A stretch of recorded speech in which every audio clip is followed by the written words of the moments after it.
Acts chapter 4. Peter and the apostles are like preaching boldly after Pentecost.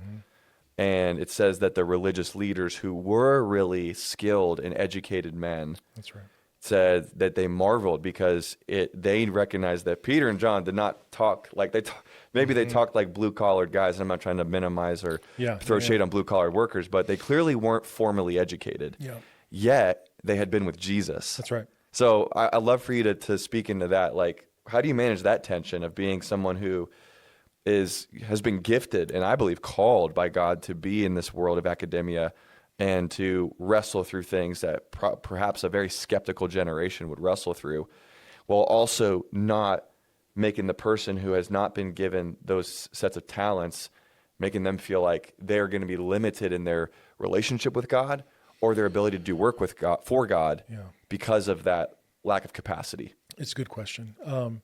I've had several instances where, my area is philosophy, and just digging into an issue and spending months thinking and analyzing something, only to have a pastor say the same thing from some obscure passage, and I'm like, almost feel robbed. I'm like, you shouldn't know that. Are you serious? Yeah. That's hilarious. I'm like, how does he know that? It took me 9 months of study to get that. So I think about a couple different instances in the Word. There's Daniel and his cohort that go off to Babylon. Yep. God gifts them. He gifts them with the kind of mind they need to function within the Babylonian court. Whoa. So probably a good way to paint this is this. There is theoretical knowledge, and theoretical knowledge is aimed at simply the truth of things. Is this true? How do I know it's true, right? And then there's practical knowledge. What do I do? It's reasoning to function according to some end, and so each of us has this area of giftedness and talents. And I went to seminary. I finished my undergrad degree. And after I came to Christ, I thought, okay, the Lord's given me a better than average mind. What do I do with it? Right? I could go be a lawyer and make money, or I could use it to serve the church. And so I had a budding interest in philosophy and Christian apologetics. And I had friends say, if you're going to go do philosophy, go do theology first. Get grounded in your theology so that when you study philosophy, these abstract ideas won't take you off into outside of orthodoxy. Oh, wow. So I thought that's a good idea. So and then I had this image of what pastors do. And I thought, oh, pastors they study the word all week and then they get up for an hour and they teach.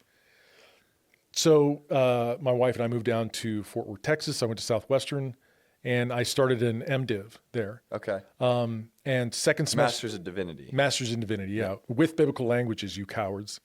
My gosh. Shots fired. Yeah, no, I had some friends that were like, I'm taking the non-language track. We're like, coward. That's funny. So yeah, I did my MDiv in 2.5 years there. But the second semester, I took a class called The Pastoral Ministry, where this adjunct professor who'd been a pastor for 25 years just walked us through all the practicalities of all the things that pastors do. And about halfway through that class, I was like, there's no way. I can't do all that stuff. I just want to study and teach. So one of my philosophy professors, I was debating with him after a philosophy of religion class, and I'm like, you said this, and that doesn't make sense, because he said, JT, have you ever thought about doing a PhD? And as soon as he said that, it was like a light bulb went off. I was like, of course I need to go get a PhD, because these people that I'm disagreeing with in my textbooks all have this degree, right? Oh, wow. And does the PhD basically like put you in the weight class to be able to? It gives you I think it gives you an initial standing. Now I've met, but formal education does not equal intelligence. There are very intelligent people who don't have formal degrees. And there are people with formal degrees that I saw this quote one time that they said, that idea is so stupid, only an academic would believe it. There's a way of educating yourself outside of the boundaries of common sense, which is what we see in sort of this sort of liberal elite academia. Sure. That ignores common sense that the average person just takes for granted, and they should. And so along that spectrum, there's God has given each of us a metron, a sphere of influence, right? And I remember when we just moved to Charlotte. I was starting my PhD work, and some friends of ours that we had known in college came to town, and they were in Omaha, and they had purchased an older home in a part of town that was known for drug addicts and homosexual prostitution. Oh, wow. They moved into that neighborhood in order to minister to those communities.